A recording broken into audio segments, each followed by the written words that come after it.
Welcome back to Retail Therapy. My name's Will DeFries. Barrett Dudley, how are we doing today? We're doing great, man. You know, just sailing through February, honestly. I don't believe that you feel like you're sailing through February. I do. Now. I feel like I do. I feel like I'm sailing through February. I think it's because, you know what it is? It's already the 9th, you know? It'll be the 11th by the time people hear this episode. And despite having like a relatively brisk feeling January, I would say, February is turning out to be ultra mild. And according to the 10-day forecast, I'm knocking on what's not a wood table, but we'll pretend it is. But there's not a snowflake or ice droplet in sight. I'm fine with that. I just don't want right through like the 22nd at this point, which means that, and historically nothing bad happens after the 23rd. Like it's always early or mid February that this stuff typically. It's usually happens. like right now. It's I feel like that right we now. get killed, and we're just getting like we're mild as hell, and for some reason that so it's just like we're coasting. Like this is usually the month where bad stuff happens. Are you doing no spenduary? That could be for any month. That could be February, January.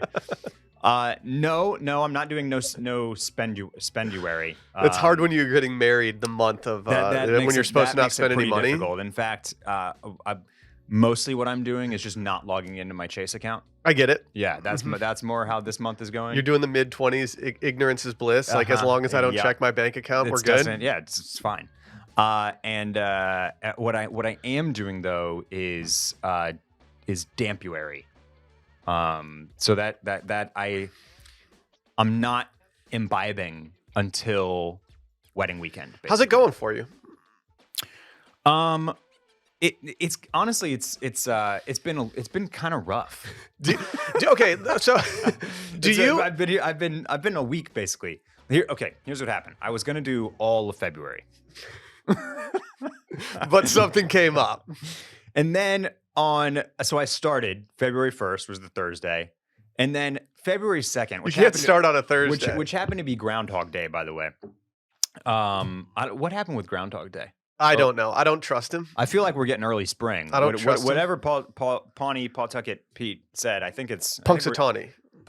I think we're getting Punxsutawney. Punxsutawney Phil. Punxsutawney Phil. I am a fan. Is a different groundhog. Yeah, it's probably. He comes out. He's a rival groundhog. Yeah, it's a rival groundhog. Yeah. Anyway, I basically had to meet somebody at a place I'll just name it, Better Half, on Friday at 5:30, where they were having $6 cheeseburgers and $4 Carl Kolsch's. And I was just like, you've brought me into the lion's den. Like this is for my second day of this. This is too tall of a task. I mean, God gives his toughest test to his truest warriors. So, I mean, did you win that battle? No, of course not. Yeah, I get it. Yeah, I get $10 for a burger and a beer in Austin, Texas. Yeah, right. Is no, you'd be an idiot not to. I can't have this burger with not have the $4 Carl Kolsch with it. Are you a drinker at home? Like, will you have a beer at home every night, or like, will you make a cocktail, or is it like an open a bottle of wine thing? Is it like maybe just a couple nights a week? No, it's really like during the week. It's probably like it's maybe once. Yeah, and typically that happens on like when a day that I've had a lot to do, stayed late at work, and I like get home and it's just like that. Like it's like that decompression. Yeah, one beer, one cocktail type of thing. Mm-hmm. But then like so okay. So after that Friday afternoon, it's been a week now, and it really like the weekend was the hardest because. Like I rolled into Sunday, had a nice relaxing, Saturday, but then ran some errands on Sunday. I was doing grocery shopping, and like nothing sounded better on that Sunday than like the grocery store beer, the walk around grocery store beer, which is one of my favorites. So, okay, you do this at Central Market, correct? Yeah. So do you just go up, it's always rattled me whenever I see the people walking around with their grocery store beers, partially because I'm like, fuck, why didn't I do that?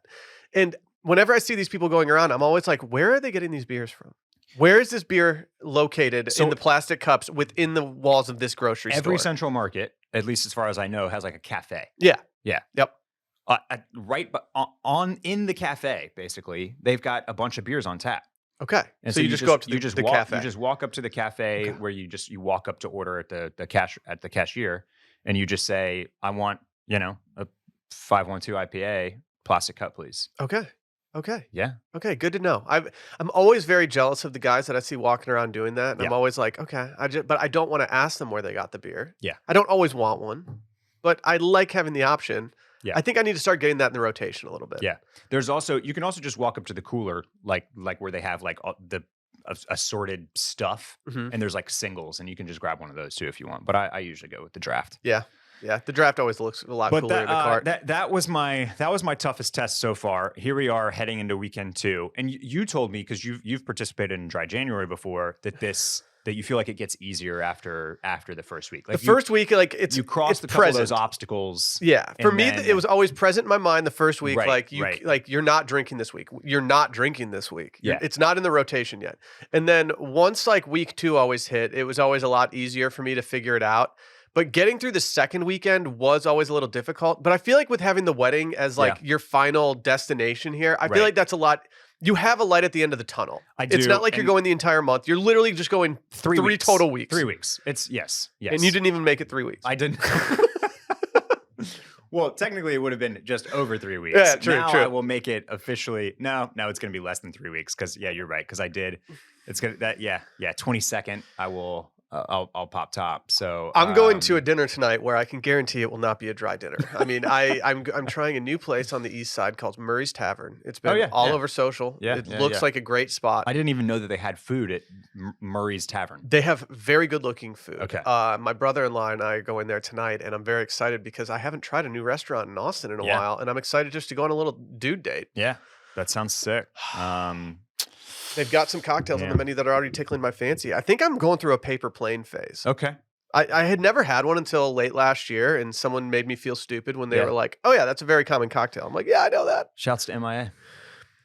A lot of shouts. Probably like the Bad Girls video was one of my favorite music videos I've ever seen. I just, for some reason, I love watching cars drive on 2 wheels through the desert while people rap on top of them. Who doesn't? Who among us? And there was no better time. I just remember being at the University of Michigan over St. Patrick's Day, and someone put on Paper Planes, and I was just like, this is living. We've made it. Like this is it'll never be better than this.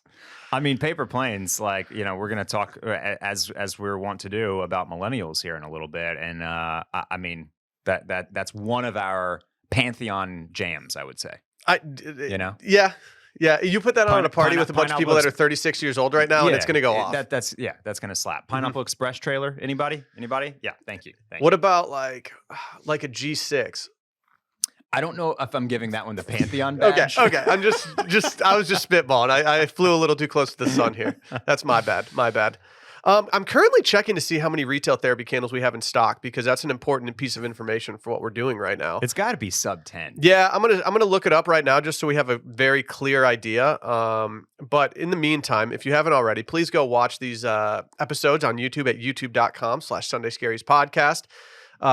Honestly, it's more fun to watch, if I'm being honest. It's just a better product. Also, go follow us at retail.pod on Instagram.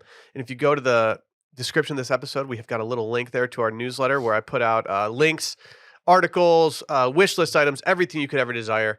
I put that out on Substack. Go check that out.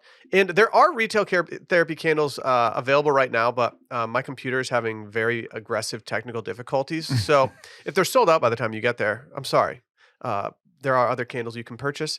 But to anyone who's purchased one, thank you. We've had a lot of fun doing that, and we got some other stuff on the horizon, so keep an eye out. But before we get into today's episode, let's talk about our friends over at Shopify. When we started podcasting, an online store was the furthest thing from our mind.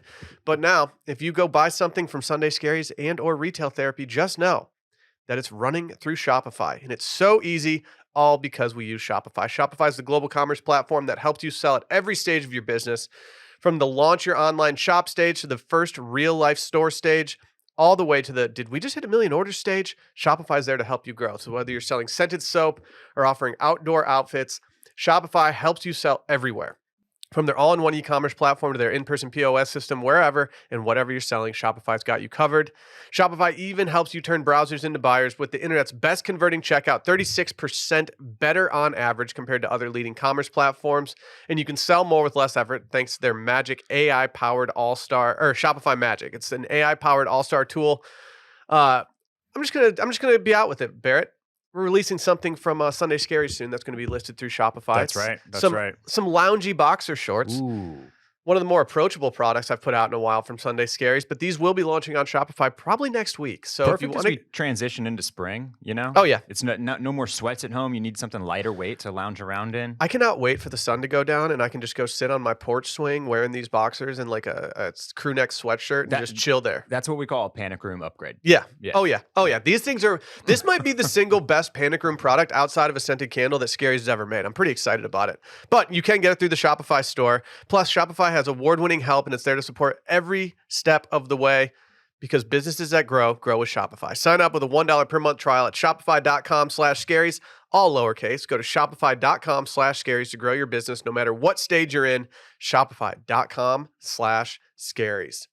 Well, I've got good news or bad news, depending on however you want to look at it. Is Jacob Elordi not choking people anymore?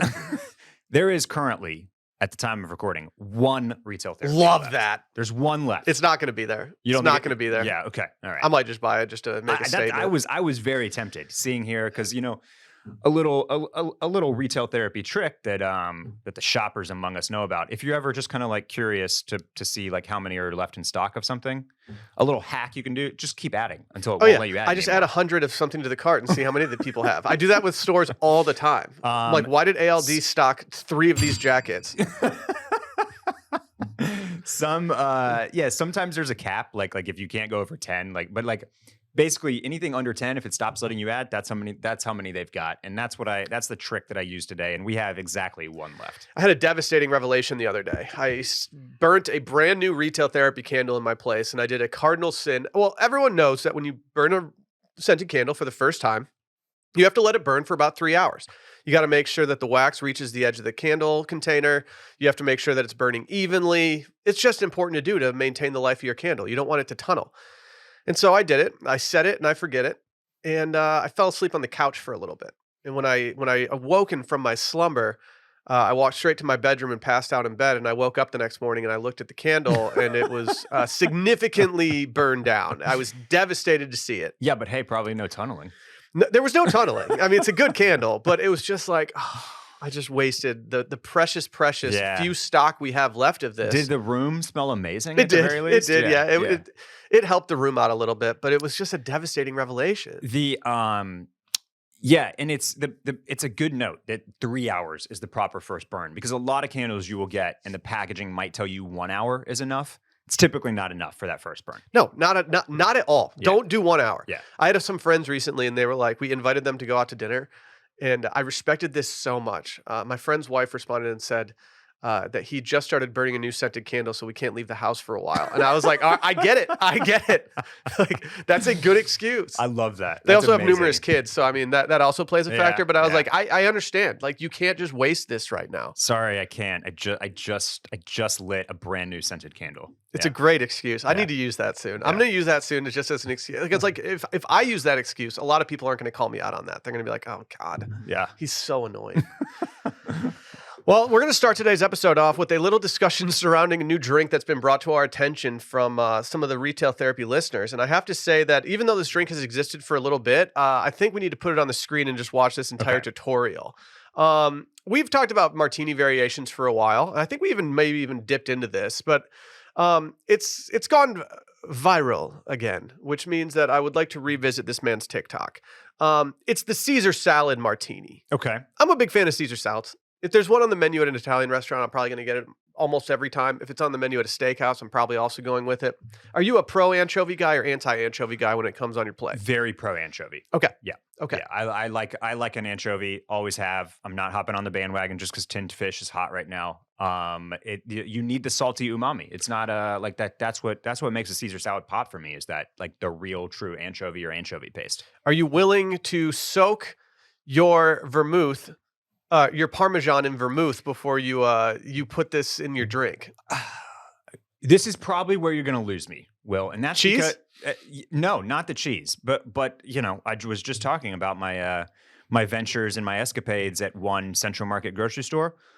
Look, man, you're not getting out of there with a block of Parmesan for less than like $11.88 right now. And I don't know if I can just dedicate that entire block of Parm, that precious Parm, to infusing some vermouth. But Barrett, in the name of retail therapy, why not just completely amplify the price of this at-home cocktail for no reason at all? I mean, you really got to be like, maybe if if I'm making a bunch, if people are coming over because I'm doing Caesar Salad Martinis, I'll foot the bill here. I'll donate a nice block of parm to the cause. Have you ever had black pepper infused vodka or other spirits? Yes. I've only had it, and I've only used it. I've only done absolute. I forget what it's called. Absolute pepper. Yes. Yeah. And I've only used it in spicy Bloody Marys, which I think is the appropriate place to do it in. I have major hesitations when it comes to using a black pepper infused vodka for a martini. Yeah. As I just don't know if I want that bite, especially combined with the Parmesan infused there's vermouth. I mean, we haven't even gotten to this video yet. There is so much happening here with the black pepper and the cheese vermouth and the anchovy on the skewer. This is, again, I don't know about this. Like, it kind of feels like I'm just pouring vodka on my Caesar salad. Yeah. Like, and I'm slopping up a Caesar salad here, but with vodka instead of water. Part of the reason I like having some anchovies on a Caesar salad is because I can kind of cut them up and selectively eat them. Yes, yeah. Whereas having a dead fish sitting on the side of your cocktail glass just kind of is a little more jarring. Earlier last year, I went to Clark's Oyster Bar, very popular seafood spot in Austin. And I ordered a Gibson martini that came with 2 cocktail onions on it. Yeah, okay. And the people next to me thought that I had oysters or scallops. They weren't sure which one it was on my drink. And finally, after I finished it and the waiter took it away, they leaned over and they were like, "Did you just have seafood on the side of your drink?" And I was like, "Oh no, those were cocktail onions." And they like the look of relief on their face just showed me everything I need to know about the look of someone drinking, I don't know, fish stuff in public. It made me realize that like people were looking at me absolutely disgusted by what I was doing. How about we've talked about our resistance to just oil sitting on top of our martinis and our cocktails. But what if I told you that olive was now had lettuce blended into it? Now are you sold?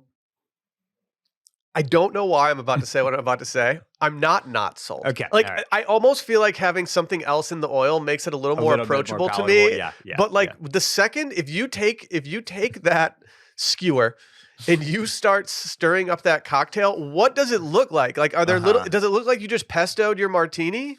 I don't want that. And also when you sip this, when you start drinking this, do you approach the little dollop of romaine oil and does it kind of like do you kind of like suck it up like a boba tea ball? I don't know. I don't want to. Like it can't just sit there the entire time because then it's just going to get weirder and weirder looking. Yeah. I am a fan of a garlic stuffed olive. Mm-hmm. I'm okay with that. You can stuff an olive with pretty much anything and I'll be a fan of it. Yeah. I'm out on making cocktails too food-like. Yeah. That's what I'm out. That's what I'm out on. I think I might have been a little in on like the caprese one because it was just a little more normal. Like having like a tomato and some cheese on as your like garnish for a drink feels a little less weird than just having a curled up, it looks like a piece of shredded paper that you curled up in school. Now you're just going to eat this out of your alcoholic beverage. Yeah. There's just too much happening here. I will say that, with how much over olive oiling everything has had lately, a lot of listeners, a majority of listeners, I actually didn't see one listener reach out to us about the Oleato from Starbucks and have a bad thing to say about it. Had a bad thing to say. Most people had really good things to say about it. The Oleato. Yeah. Okay. It's kind of changing my mind a little bit on whether or not I want to try this. What were people saying about it? Just that it was surprisingly good. Huh. I had one listener reach out, say that he didn't even realize that he had ordered one with the olive oil in it, and then he drank it and was like, "This is incredible," and then looked back and was like, "Oh, that's an Oleato." Yeah, interesting. Okay. All right. I think we need to come up with our own. I think we need to settle on what the official appetizer of retail therapy is. And then I think we need to figure out what ingredients would need to get created in order to make that into a martini. And I think we just test it. Okay. I now have an at-home bar. It's not a fancy one. There's no sink. It's just a table underneath where I store my liquor. Yeah. And I've really enjoyed just taking the ingredients out and just absolutely vibing in the bar situation. Just looking at them? You're just looking at them? I'm Just taking them out and looking at them? I'm not making as many cocktails as I'd like to be. I recently got my ceramics back from my ceramics class that I took in Tennessee. Yes. And one of the little cups that I was making didn't end up being cup size. So now it's more of a shot glass size. Okay. And last night I had a little nip of whiskey out of it. And I was like, you know what? I kind of like having the little tiny. Did it shrink in the kiln? I just think that I might have had larger ambitions for it from the beginning when I shouldn't have. Okay. Yeah. Before we move on from Caesar Salad Martini, what's your favorite Caesar salad in Austin? Right now, I have to say, and it's been this for probably 2 years now, it's going to be the Sammy Caesar salad. Okay. They have a little more spice to it. Yeah. There's something about it. If for real ones out there, if you don't want to go to Sammy's or if you can't get a reservation there, you can also get the exact same Caesar salad from Favorite Pizza. So Favorite Pizza is what I was going to say. I associate the salad more with Favorite than I do with Sammy's. I should associate it more with Favorite because that's where we usually order it from. That's usually the catalyst for us going, where should we order pizza from? Are you craving a salad with it? Let's get the Caesar and a pizza from Favorite. Yeah, but it's amazing. It's the best Caesar salad I've ever had. It's got like the little romaines, that like the baby romaine that just hits different when you're cutting it. It's so good. Yeah. It's so good. Kit Keenan of Bachelor fame,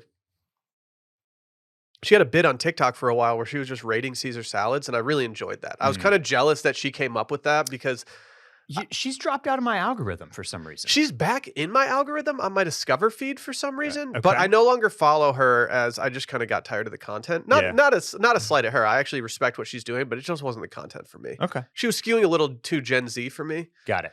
And as we know, Gen Z is just reigning supreme. I think that's probably a good segue to our next column. That's probably a great segue. The New York Times put out a very existential crisis feeling column called Hark the Millennial Death Wail. The largest living generation in America peers into the abyss of middle age.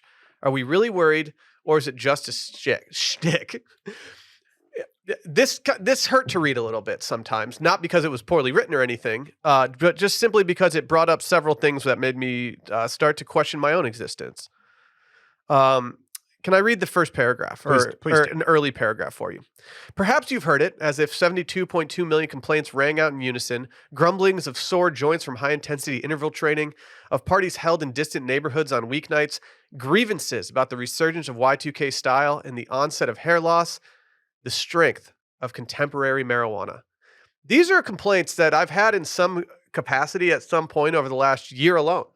I'm not doing high-intensity interval training workouts solely because I don't work out these days. But I'm not being invited to any house parties in distant neighborhoods on weeknights either. No, but are you turning down restaurant reservations on weeknights on the east side? Because I've done that in the recent past. No. I've not been. No, I'm not. I don't have kids yet. That's not something I'm turning down. Yeah, that's true. You know what I mean? It's true.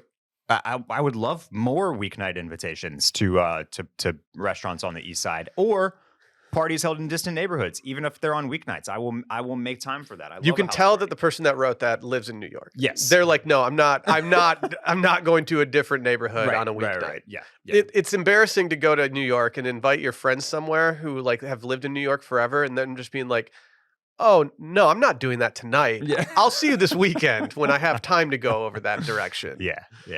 But really, this article is just about like the millennials are we're all facing this like middle-age daunting feeling. But should we be? Yeah. Are we just getting pressured by this younger generation? Well, there are a few things happening here, and I think the article does a good job of addressing some of the stuff that's actually probably happening here. And I'll just go straight to the crux of it that I think probably explains like the number one thing happening here, which is that like millennials were the first internet generation. So we were the first ones to have this kind of like almost this expectation or this desire to mine like all aspects of our life for content. Yeah. And so did you have an Angel Fire site? I remember Angel Fire, but I don't think I had an Angel Fire site. I had an Angel Fire site, and I really hope it's not existent anymore. But yeah, that's what I feel like this is. This says, so loud is the chorus of lamentations that there is a sense of protesting a bit too much. Could it be a shtick? Remember, millennials are the first generation who learned to mine their lives for social media content, and aging may be a category that is too robust to leave on the shelf. So, and the other thing that we've talked a lot about on this podcast is how millennials kind of got pushed off the cliff a little bit over the course of the pandemic. The word chuggy. Which is not something that happens to most generations. Like you kind of like, feels like you kind of go gracefully into the night a little bit more subtly and gradually. And it's like, oh, one day you wake up and it's like, oh, we're not the young generation anymore. Whereas like over the course of the pandemic with the, with TikTok and getting extremely popular and just like everything else that happened over the course of those 3 years, like we basically just got like 300 kicked into the pit. And it was like, hey, y'all are old now. Get out of our way. And so simultaneously, like that kind of that differentiation, that kind of competitiveness between like the very clear black and white contrast of Gen Z is the youths now, millennials are the olds now. Like that's been rich. That's been ripe for content. And so I think that we're just doing our job as an online generation as well to plumb that shit for content. May 2nd, 2021. The word chuggy hit its peak on Google Trends. Wow. Okay. Yeah. I think that was the start of this. Yeah. I truly believe that when the word chuggy was established, it suddenly made us the enemy of the younger generation. Yep. And they just started dunking on anything that was just solely done by our generation. The main thing that comes to mind is women wearing skinny jeans. And like, it is so unjust the way that they could come up with a word. They came up with a word, then defined it, and then solely used it to launch an attack on us, the olds. And we're not even old. Yeah, I no. feel like I'm 37 years old. My parents had me when they were 36 and 37 respectively. Like I am right at a normal time in life. I shouldn't feel like I'm just like completely irrelevant anymore. Now's the time when I feel like I get to actually like do the things that I want to do in life and forge the path that I want to forge. Yeah, millennials are currently between 28 and 43, which means a significant number of us are still too young to run for president, quote. And a 36-year-old is smack dab in the middle of the generational cohort. Both of us are 37, so we're kind of right in that meaty chunk there at the top of the bell curve. But yeah, like we're like basically most millennials are still in their 30s. That's definitely not old. No. And everyone's acting like we've just been like creaking around, complaining about everything. Like I don't know. I feel like our generation has been pretty nice to the boomers, especially, considering all they're doing. Like, I know that we made up. What, Randy? Hold on. I don't know about that.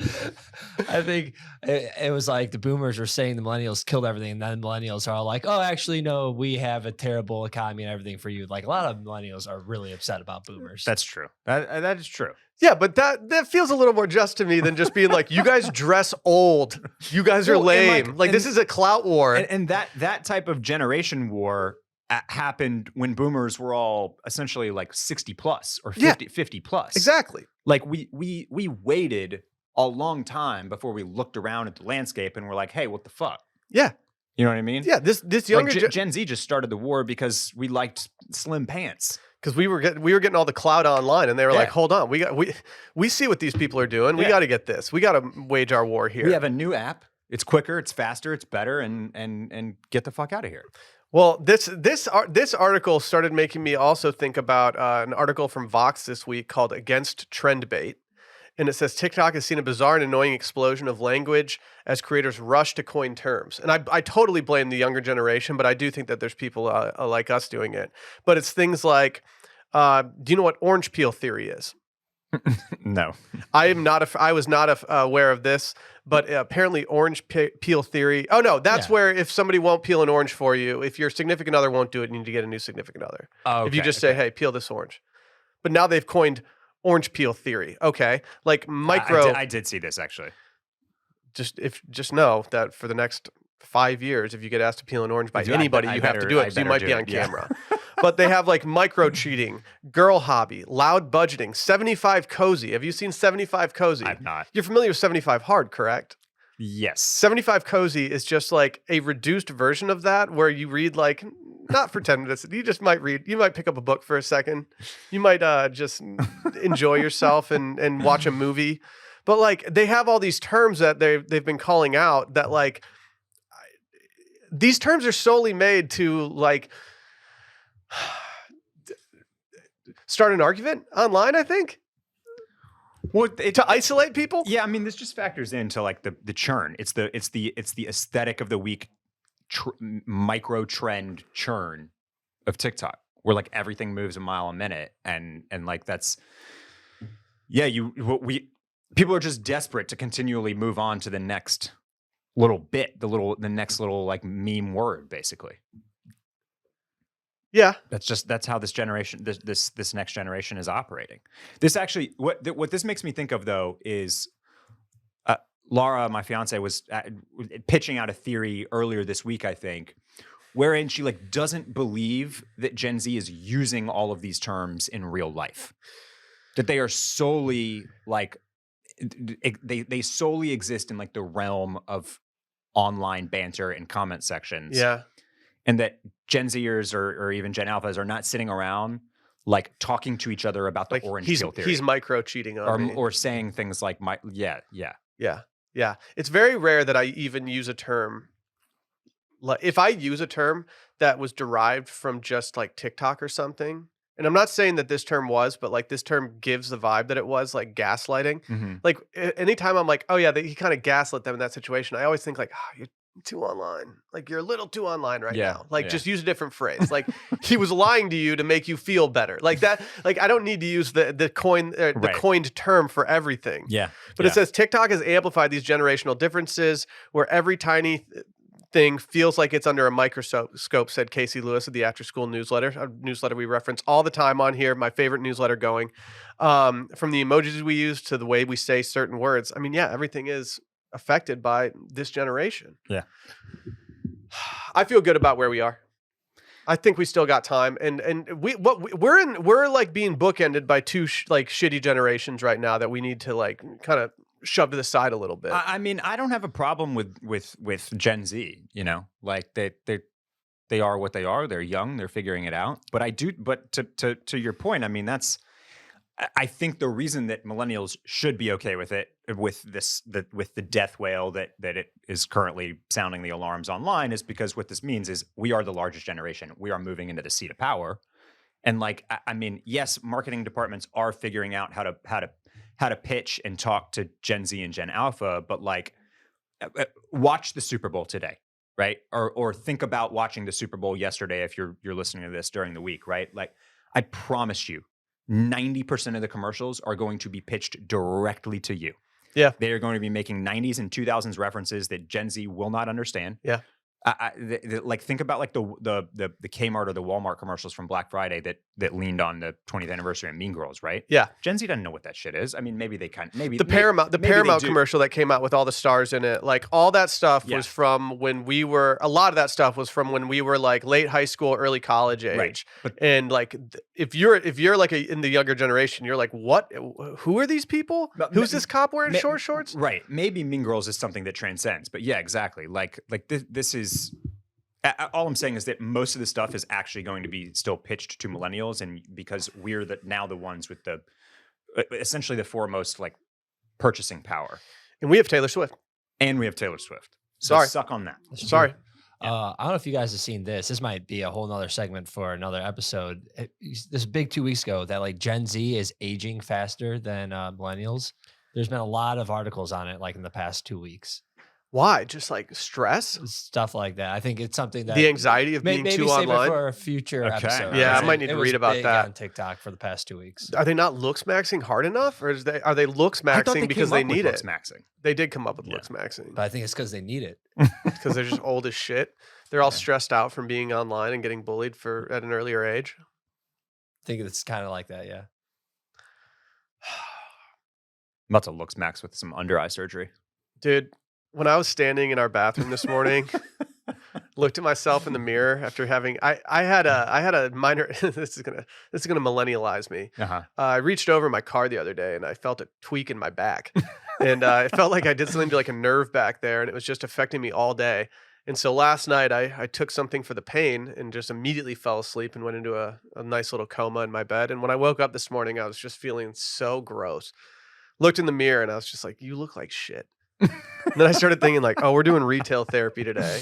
Now, like, should I go all the way to our refrigerator and get out some under eye patches? Right, The right. second I had that thought, I just heard my son go, Dad, I want to get out of bed. And I was just like, fuck. All right, I'm going to look like shit. I didn't have time for the patches this morning. All I had was time for a cream, a little dab. But I did get feedback that the morning that I had done the full routine and came in and then was in here recording, my eyes were looking better. Okay. So that was positive. But I've been using some morning light cream. That's what it's called. And it I don't know if it does anything, but it's like I don't have a face routine anyway. So just simply putting some cream on my face in the morning makes me feel like I'm doing something. right, yeah. I don't know. I need to get rid of these bags. This is the tough. I mean, yeah, this is perfect ending to the death whale. It's honestly like that's the biggest thing for me that I'm experiencing right now. It's sure there's some creaks here and there. Probably don't run as fast as I used to, but it's just like the facial aging is coming into play now in a way that I wish it wasn't. And dermatologists routinely they recommend two things, and that is it. And this is if you have a dermatologist that is like way more like, oh, you should do this and this and this, I'm curious to hear about it, because my experience, the experience of friends and family, is dermatologists largely tell you that there's nothing you can do about it beyond 1, Botox, and 2, a retinol. That's it. That's the two things that they recommend. And I think the reason is because those are really the only two things that like are truly proven to work. Yeah. Like everything else is kind of like your miles may vary. Yeah. Like, oh, sure, you can try this cream, you can try this, you can, but like retinols or retinoids and Botox is like, we know this works, so that's what we're going to suggest to you. My sister did listen to our last episode, and she did send me her solution for under eye stuff. She sent me the Instant Depuff Eye Renewal Serum from Tula Skincare. Okay. She said she stands by this stuff. That is what she uses, and that is what I should consider using. My sister does not normally, she's not the type to spend big money on like face care stuff. So the fact that she's recommending this to me feels big. Okay. Feels big. I'll put that in the Substack. And while you're on the Substack, go look at her Substack. She's got one where she recommends stuff. I highly recommend. Do I need a that. Substack? I don't know. They're fun. I like it. It's like the new Angel Fire. Yeah. I really hope Angel Fire doesn't have any websites up. Like I think back to the point in my life where we were making those websites, and like I'm just like, oh God, we were unhinged online. What did you call your Angel Fire? I don't remember.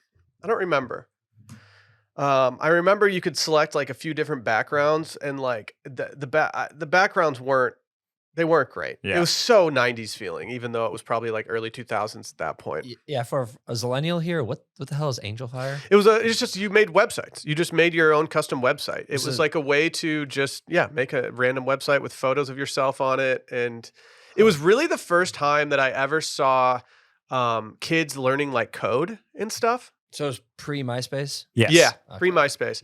And so you could just sign up. You had to code it yourself in a lot of like situations, which was interesting, but it wasn't like it wasn't that difficult. But like I recently read something about how the younger generation's just getting crushed by viruses on their computers because they don't know how to like suss out sketchy files like we do, because we grew up on sus files in like a really raw generation of downloading files. Yeah. Like, I mean, we were downloading files directly to our computer. That's right. All the time. Yeah, I don't think these Gen Zers were getting the blue screen on their family computer like we were. And just immediately holding the power button for 5 seconds And and then running pray into- that hard restart works. Running into a different room, and then when Dad boots it up, it's like, I don't know. Yeah, what? The amount of times that I was downloading a file and it would be like 99% on Napster, and I'd look at it and just be like, oh no, like this file looks sketchy as hell. It's so funny to think about how we were just absolutely mangling our computers with Napster, LimeWire, Kazaa, like just downloading just who knows what type of files from the internet. Have you seen the video going around today on Twitter? It's an old video from 2022, but the tweet that's making it go around is currently going viral about the woman who is refusing to get rid of her CD collection. It's this mom. She's a great looking mom. And she's like, no, I'm not getting rid of my CD collection. I got rid of all my vinyls. I'm not getting rid of my CD collection. This stays. And like, she was talking about how like, she just wants to be able to look at a CD and say, I like this CD. I'm going to listen to this. Okay. And all the comments were people being like, oh yeah, like Spotify can change your file at any moment and change a song and update it. Whereas if you own this on a CD or a vinyl, like you're good. You're going to have this piece of media forever. Somebody, where was this? What was this happening? Okay, yes, yeah. This was at the end of last year, but apparently Pete Davidson is like really bullish on his VHS collection. Love it. Like he's like, I think, yeah, he thinks he's going to get rich selling old VHS tapes. This was from October of last year, but it made me. This was, I can't remember, that came up in conversation recently, and so I thought about it. But it did make me think about how there are people out there that are holding on to things like their DVD collections and their CD collections because there is this element of like we went into the streaming era, right, with kind of this promise at the end of the road that eventually you were going to pay for enough apps that literally everything was going to be at the tip of your fingers. Yeah. No matter what, you're going to be able to find it. Yeah. And now we're like deep into that. We're spending, $100 a month on all these streaming services, and there's still stuff that's not there. Yeah. Or there's still stuff that doesn't exist on any of them, even to rent or buy, right? Beyond like the streaming services. And so just like you're saying, like with the licensing and the back end of all this stuff, you don't know when something's just going to disappear from a streaming service or get pulled off or put in the vault or sent over to this other streaming service or pulled off of Spotify because the label has a disagreement. So there is something like, there is like a weird kind of unknown about like when you don't own anything, it can be pulled or taken away at any moment. If it's mid-November and I've got the screen door open and it's raining outside and I want to listen to an album, if I want to listen to a little Neil Young, I can't just queue it up on Spotify anymore. Yeah, there you go. Like, and I enjoy listening to Neil Young. I would like to listen to him, and now I have to listen to it on vinyl, which is a more pleasurable experience for me at this point. But like, yeah, that kind of thing makes me realize, like, oh, this stuff doesn't have to last forever online. It does pay off to have this in some other form. That being said, I think I have 0 CDs left over from my original collection. I would love to see if my dad could pull out my old binder of CDs, it would blow my mind. There's probably songs or bands that I've never even thought about since then. Should we get our allocated Saltburn discussion out of the way now? I think so. Okay. Yep. This is less Saltburn driven. It's more just Jacob Elordi, just being an alpha. Jacob Elordi was on a radio show, and somebody handed him a bottle of water. And he pretty much asked, like, what am I supposed to do with this water? And they were like, well, do your thing with it and return it back to us for Jacob Elordi's bathwater. And he did not like this little stunt. And so he decided to intimidate the producer of the podcast and get in his face. And it's been alleged that he put his hand on the producer's neck within the studio. And this, unfortunately, got a lot of people horned up online. Yeah. That Jacob Elordi is full baby girl status. When the immediate reaction to this online to him assaulting someone was nothing but defense. Nothing. It was, this guy did not do anything wrong. This stupid producer like clearly provoked him and prodded him in an inappropriate way, and he was just standing his ground and like nothing. What are we even doing? Like, even considering saying that Elordi did something wrong here. So I was quite. That was pretty funny. The second I saw the tweet, I quote tweeted it and just said, "Oh no, please don't grab me by the throat, Jacob Elordi. Oh no!" And I was unfortunately included in intomore.com's recap of this, where it says Jacob Elordi allegedly got rough with the producer, and everyone is seething with jealousy. And now my tweet is just living there forever, and as one of the horny people for Jacob Elordi choking them out. So if I pass and you Google my name, now you can find that I'm somewhere wanting to be choked by Jacob Elordi. Intomore.com aggregated you. That's huge for the pod. I mean, yeah. We also got written up. Somebody referenced us in a Glossy article the other day, but unfortunately, it's paywalled content. So I could only see the first paragraph of the article where we are referenced. But if anyone has a Glossy thing, please send me a PDF of that. What's so funny, Randy? I'm just saying, like, how crazy it'd be if Jacob Elordi like choked me in the middle of a podcast or something like that. I'm the producer here. I know, but here's the thing: the Yeah, second but did you provoke him in an inappropriate way? I mean, I Randy? might. we would probably say to Jacob Elordi, like in the moment, like, "Hey, stop choking out producer Randy." But once Jacob Elordi leaves the Wash Media headquarters, we're probably all saying, like, "Dude, how was it getting choked by Jacob Elordi?" Like, that's behavior that you have to demean in the moment, but you really have to enjoy the fact that it happened. I won't be pranking any guests anytime soon. This is amazing. Here's a tweet. I think we as a people forgot the phrase "fuck around and find out." This reporter fucked around and he found out exactly what happens when you do that. The level of like cope here, like, hey, he fucked around and he found out. Like, what is a guy supposed to do? Like so many other people would have done this, and we would have just immediately been rushing to cancel them. Oh, dude, yeah, like so many people, and like the reaction is purely positive for him. Like nobody, I've never seen an assault happen like this and have people being like, "Oh man, I wish that was me." Do we have video? Do we have any? Like, do we actually know what happened? Like, I don't think so. If he put his hands on this dude's neck, that's actually. Like, it's not serious. You know what I mean? Like, that's The person that said off to apply for a reporter job. that's my favorite. Yeah, one. Yeah. like if you're in line to get choked by Jacob Elordi, stay in line. I mean, it is what it is. Like Yeah. if Barry Keoghan decided to jump across the table and choke out the dude from Hot Ones, like I think we'd all be like, you know what? Those wings were probably too hot for him, man. Elordi, Kogan, they're on runs right now, and yeah, they're clearly they're above the law, is what I'll say. It's a nice spot to be in. Yeah, I might try to. If I ever meet Paul Mescal, I might try to mess him up a little bit, hoping that he comes back at me. Should we do some articles of interest? We have several today, some of which are paywalled, so we're not going to get too into them. But I do want some takes on a lot of these. Do any jump out at you, Barrett? Yeah. So I'm just can I just start with the one that I dropped on here? You may. It's real quick and it's not paywalled. It's returning to a little bit of a segment that we had a few weeks ago, and that's that Snoopy content is it's as hot as it's ever been. And there is a new watch coming out, being dubbed the Moon Snoopy.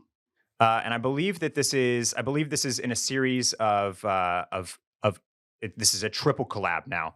But these watches that have been coming out we're over collabing are Omega, tomato, and Swatch. That's the main collaboration, and they've been doing these. So it's like a lower priced. You know, people are bullish on them because you're getting a cool looking Omega, but it's a Swatch price. And Is it pronounced Omega? I'm not sure. Isn't that how Bond says it? I don't know, but Bond's British. Like in Casino Omega. in Casino Royale, like. Is that the British accent playing too much of a role here? Eva Green is like, she's like sussing him out. She's like, she's dressing him down. She's like, and let me guess, Rolex. And he like looks down and he's like, Omega. I think he says Omega. He's got some one-liners in that movie that are outright hilarious. When she asks how his steak is, skewered. It's like no one has ever responded to how your steak is, and you just say skewered. Yeah, but so yeah, I'm actually not sure what the proper American pronunciation is there. But yeah, these are a big deal. People line up for them. I think they've got some resale market, and one is coming out that's going to feature Snoopy on it, and people are going to go absolutely dummy for it. So just I'm putting it out there. Like if you're a Snoopy head, you probably need the Moon Snoopy. There's not even a picture of this yet. I was going to say, I tried to find some photos. Nothing out yet. If Rolex decides to do a Calvin and Hobbes version, then you might see me trying to bankroll a Rolex at some point. Because I've been on my Calvin and Hobbes grind. I want Calvin and Hobbes to be at the Snoopy level of resurgence right now. Yeah. I'm just vibing with them. I want to talk about this one just solely because I know you're a late bedtime boy. I'm a late bedtime boy. Apparently right. The younger generation is going to bed at like 9 p.m. these days. Okay. Yeah. Is it because they're not drinking? I saw this. Yeah, this is an interesting one to me. I feel like it probably ties into another article that we have here on the list of interesting things, which is that Gen Zs just don't have any friends. That everyone's just missing out on their fringe friends. I don't know what to say about this. It's a strange one to me. You go to bed. Young people should stay up late. What time do you go to bed? If there was a bedtime wrapped a la Spotify for you, Barrett, what time do you think your average bedtime was in 2023? And what does that mean? Does that mean me getting in bed or me falling asleep, like going to sleep? Like intentionally going to sleep? getting in bed and reading and getting in bed and watching something does not count as going to sleep for me. I'm talking like if your Whoop band or your Aura ring or your whatever, your data mining wearable. Yeah. What would that tell you? 12:10. See, at post midnight on a weeknight is crazy for me. If it's starting to approach midnight on a weeknight, I'm like, I have to fall asleep. And that's when I start freaking out and I stay up till 2. Yeah, there's something called there are a bunch of articles written about this the last few years. I think it's called like revenge bedtime procrastination or something. Okay. And it's basically this idea that like it's a phenomenon. Here's what is this the generative AI or an actual? Okay, no, this is actually pulled from something. Revenge bedtime procrastination refers to a phenomenon in which people put off going to bed to engage in activities that they don't have time for during the day. And that's absolutely like where most of mine comes from. It's my day does not stop when I get home from work. That's like post work is gym for me, and then I'm usually cooking, and then I'm cleaning, and then like maybe getting to watch a show, maybe doing stuff around the house, and then it's like by the time like so it's that puts me at 10:30, 11, start getting ready for bed, and then it's like that's when I actually have time to like maybe scroll Instagram for a second or look up something that I wanted to look up or read an article or like do whatever it is. So I'm very, very guilty of like the revenge bedtime procrastination. And that's typically what keeps me up. That's probably what shifts my bedtime from like 11:45 to 12:15. For me, it's like if having kids now, it takes out the time between getting home from work and their bedtime is time that I used to, enjoy myself in ways that I can't now. Listening to music, putting something on TV. Sally would get home from work later, so I could watch something on television then that she might not want to watch. But I just always had some time in the evening before we would eat dinner. Now that that's gone, from 8 o'clock until 10 o'clock, it's like the most essential time of my day for me in terms of like getting personal satisfaction out of things that interest me that aren't my kids. Yeah. And if I don't immediately jump into an activity, whether it is listening to a record, reading something, watching something, or playing FIFA, I find myself just falling asleep immediately. Yeah. It'll be 8 o'clock and I'll put something that I don't really care about on the television. And then suddenly by 9 o'clock, I'm like, yeah, I'm exhausted. I'm just going to bed. And so like, I don't know. Maybe these kids just need more shit to do. You guys need to start getting some interest in life instead of scrolling your phones all the time. Yeah. What else? Where did this article go with this? It's currently paywalled by. It's paywalled, Bear. That's why we're doing knee-jerk reactions. Okay. All right. I need to get a Wall Street Journal article. There's been a lot of paywalled stuff lately that bums me out. I'm just curious, like, kind of where what they describe as like an explanation for such. I mean, because like it wouldn't shock me. A lot of people go to bed at 10:30. Randy, what time do you go to bed?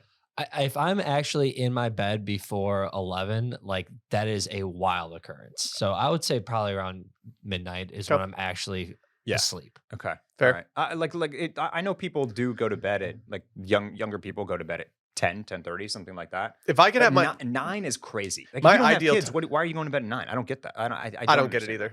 My kids sleep in. Like they don't sleep in super late, but like I'm not getting up at 6 with them. Okay. And so like I don't need to go to bed at that early bedtime, but sometimes you're just so run down that you have to when you got the kid in the mix. You just grinded too hard. That's it. That's all there is to it. Well, Business Insider also reported that there is a death of fringe friends in Gen Z. It says, even though Gen Zers are in the prime time to forge lasting relationships, they're finding it extremely difficult to make friends. It's not as if young people don't want connection. The popularity of blah, blah, blah, and the amounts of money Gen Zers are willing to spend on social activities are proof that people still want to cultivate social circles. So why are many floundering? One of the biggest reasons for our shrinking social circles is the loss of fringe friends. Casual friends that you enjoy seeing occasionally. These are people that you see only at parties but are always happy to chat with. The people you see at the local watering hole every so often and maybe challenged to a game of darts. The people who end up in your orbit by proximity. The ones who rode the subway to work with you at the same time every day or waited next to you for their morning coffee. Do you feel like these have gone down a little bit? I feel like they've gone down for me just because of the kid stuff and I go out less. This is for sure. This happens as you get older because your circle becomes narrower as your family grows larger. That's typically what happens, right? And you find yourself. I mean, this happens to definitely happened to my parents. I'm sure it's happened to if you're listening, like probably happened to yours, right? Like you suddenly like you have friends that are friends because they're the parents of your kids, your kids' friends. Yeah. And so that kind of like expands the circle a little bit, but you have less time for like the people that aren't in the same stage of life as you are. And like, that requires a lot more maintenance and effort. So if they weren't already very close friends, then they kind of fall by the wayside.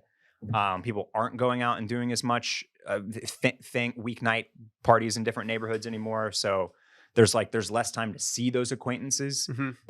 But I mean, again, if this is happening in the younger generations, if people in their 20s feel like they have fewer fringe friends, then I find that interesting.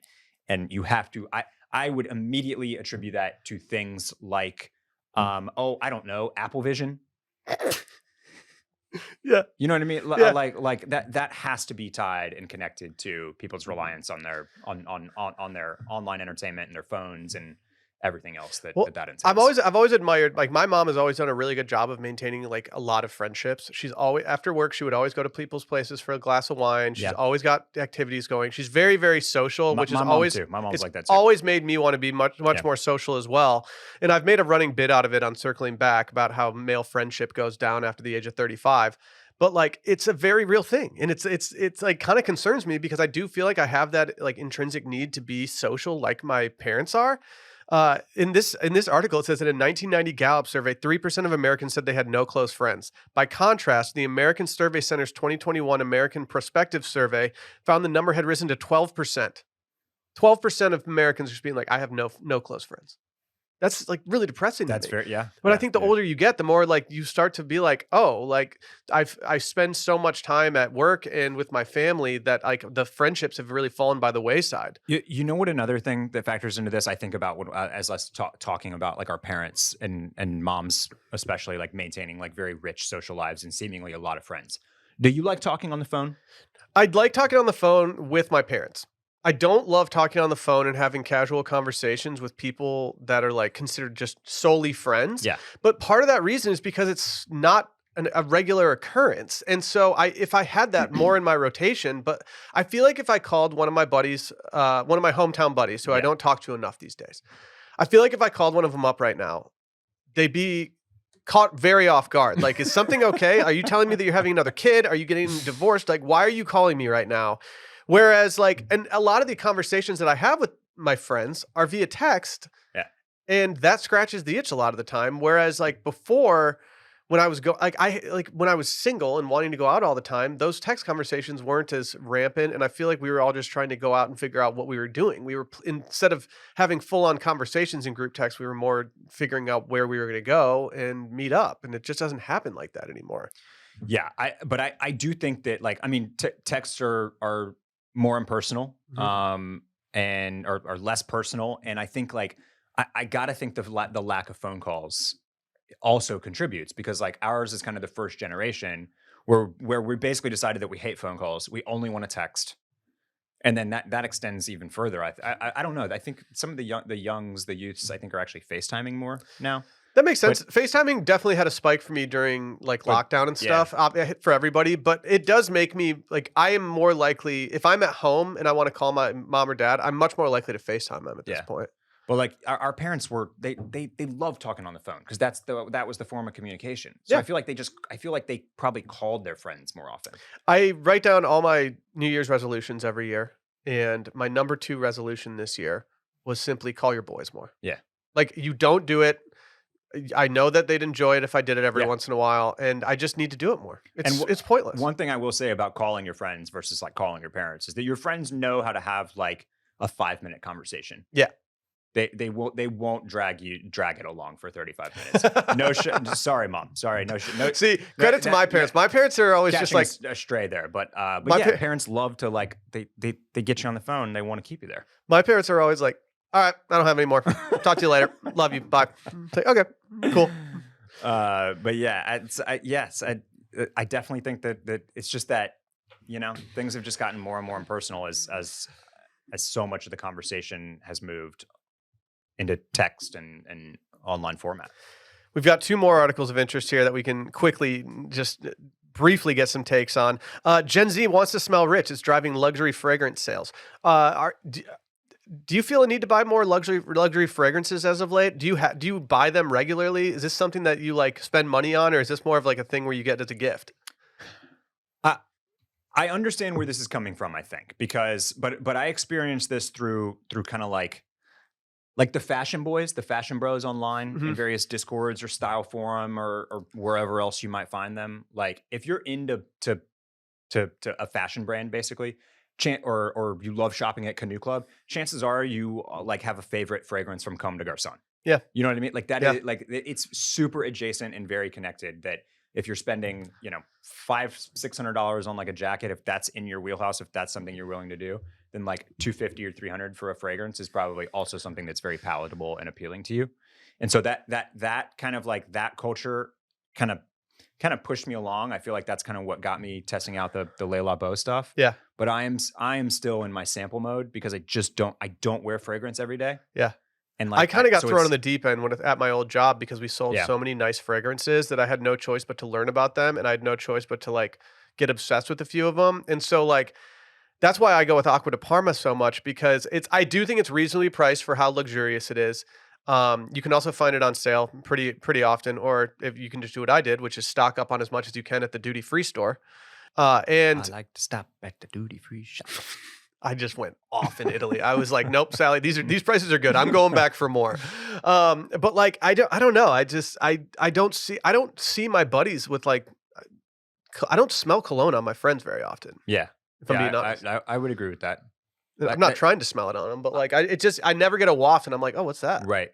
That smells good. So I do think that like I think younger generations, younger guys especially, are more. There's a larger percentage of them that are into this fashion and shit like that. That makes sense. Like I think the dude that does Nolita Dirtbag, I want to say he's like 26. Oh, really? Yeah. Like that set is of people is pretty young. I felt really exposed when And Throwing Fits did a Acqua di Parma meme. I was like, oh, fuck. Yeah, so it's not surprising to hear that is kind of surging in popularity. But like again, like because I have such a hard time. Like I love fragrance. Like I get it. Like you smell something that smells amazing. It's like building our candles, right? Yeah. It's like you get the right one, and you're like, oh my god, it's the same kind of. It's hitting that same pleasure button as lighting an amazing scented candle. But it's just so hard to drop that when like the bottle just sits there and it lasts me for like 6 years. It's embarrassing. And like, like I bought a small bottle of cologne and I still feel like it's more than half full and I'm still using it like every time I go out. It's just not something that I use at a rapid clip enough. Yeah. Our final article of interest, Soho House is just getting roasted right now. They went public a few years ago, and ever since then, it seems like everything's just gone horribly for them in terms of finances and just profit.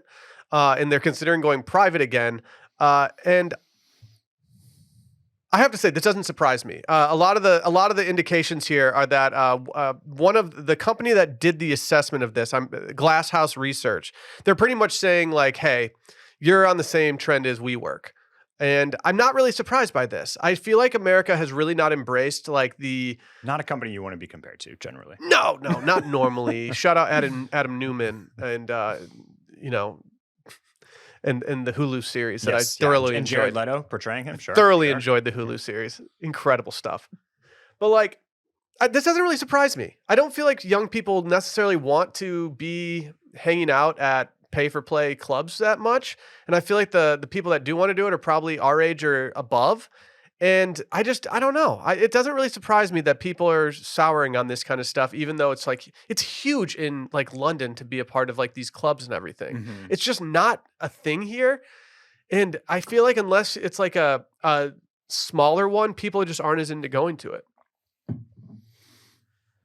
Yeah, there's something happening here. I feel like maybe the pandemic, again, thinking about things that just were paradigm shifting about it. Like, did the work from home thing kind of change the appeal of like a social club like this in some way? Did everyone get too comfortable working from home that now they just prefer to be at home instead of at a social club spending $8 on a coffee? I just, because you mentioned how popular this is in the UK, but like you would think that would translate to a place like New York as well, and this is clearly happening for Soho House kind of. But I just think there's other clubs popping up that people might rather be a member of that might offer something different than just like the Soho House. The name has kind of become like a bit when it comes to people talking about certain aspects of Soho House. Yep. And so like, it's just interesting to me that like, I don't know. I'm not surprised by this, but I don't have a lot of reasons to point to being like, oh yeah, like this is why they need to fix this. There's something I think about the appeal and about the perks that have degraded. You know what I mean? Yeah. They just are not. They don't sound as attractive anymore. Yeah. I feel like. Yeah. And I'm not. I agreed. I'm not totally sure why that is. Maybe one of the things that I saw recently was I think I saw this on like Eater Austin, but it was talking about the rise of I think a term that they were coining called like third spaces. Mm-hmm. And it was tied to a little bit to work from home, but it was the idea of like a place like Cosmic or Radio, which is like half coffee. It's like a third coffee house, a third bar, a third like spot to like take a meeting or pull out your computer. You know what I mean? Yeah. And they're big and they're easy to meet up with people, and like that type of thing that's very free and open and public. I feel like checks some of the same boxes as these clubs did. It's faster too. Yeah. Like it's faster to go to a coffee shop that might serve beer and might do whatever because you're just getting counter service, you're letting it rip and you're going. Whereas if you go to like a nice sit down restaurant, like a Soho House or something, you're going to be there for probably a longer period of time. Yeah. It's just not as efficient.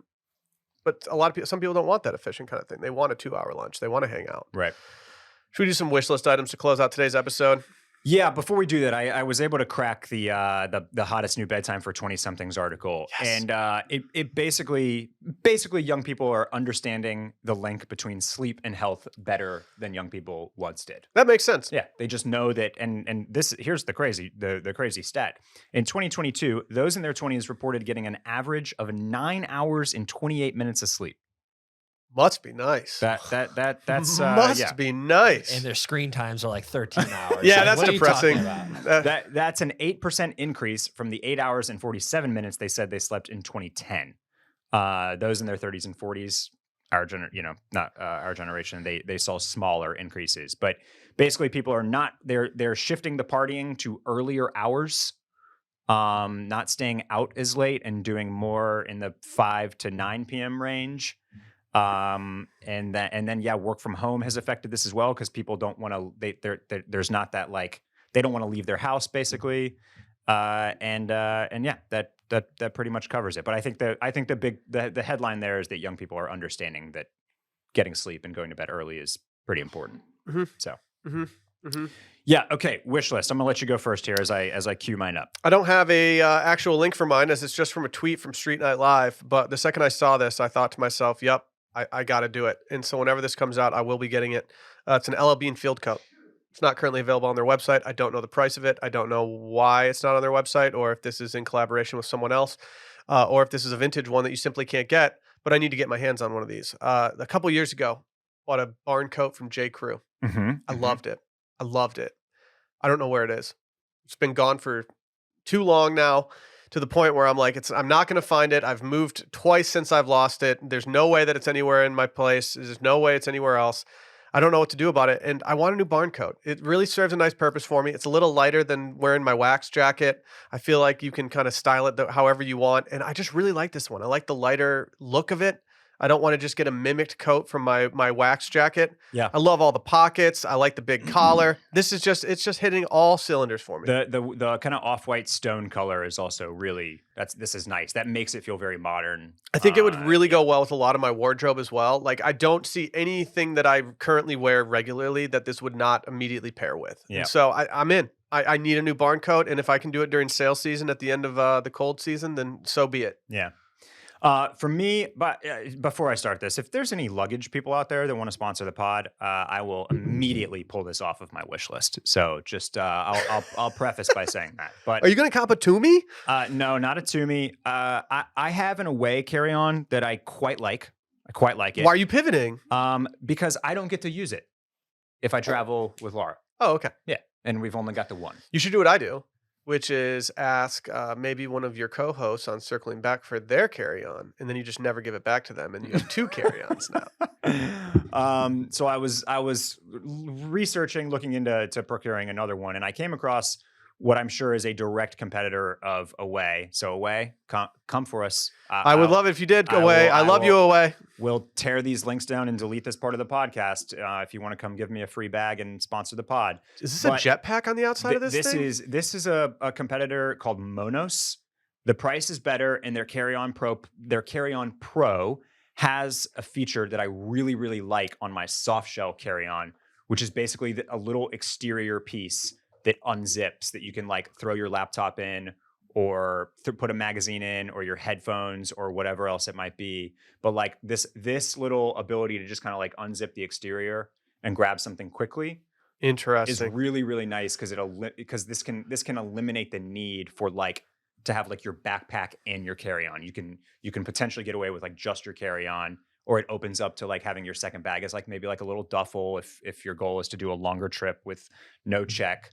So this is I'm not getting this for my upcoming trip because I've had to spend money on assorted other things. But this Like is a wedding? Yeah. But this is up there for me. These are some of those limited edition colors. Yeah, the limited edition. Yeah, what's up with this? They get a little pricier. They got a little terrazzo action if that's your bag. This one, I really like the what is this? The terracotta. Is that what that says? I don't know. I need you to hover over that and see what the color is. But, Because like it's more important than we're realizing. Yeah, terracotta. Terracotta. There we go. Yeah.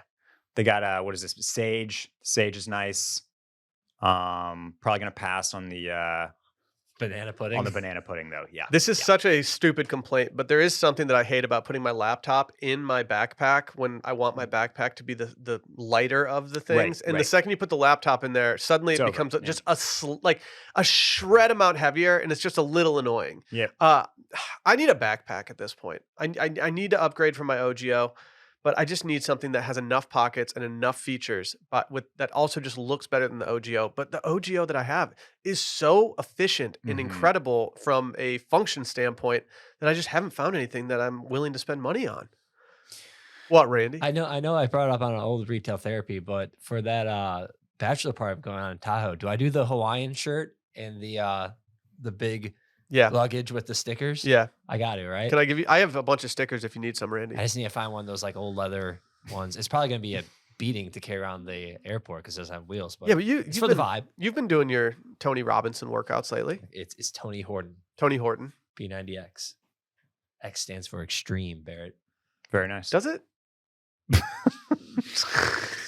But yeah, Toomey, Away, Monos, we're available. We had the away bag for a little bit, and it was a good bag to have. Yeah. I still use my aways like constantly. But part of the reason I like the away is because it doesn't have too much going on. Yeah. Like outside of the battery that you get called out for everywhere, like it's really they really just kind of do their job in the most like No, absolutely dirty way possible. Literally, the one thing that I would ask for on an away bag, Monos solved it. So that's pretty clutch for me, and I might be copying soon. I can't Yeah. Monos.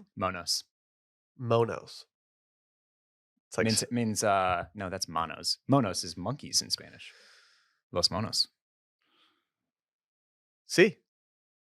I was just confirming in my head, just going through my Rolodex of Spanish named animals. All right, let's get out of here. Bye bye.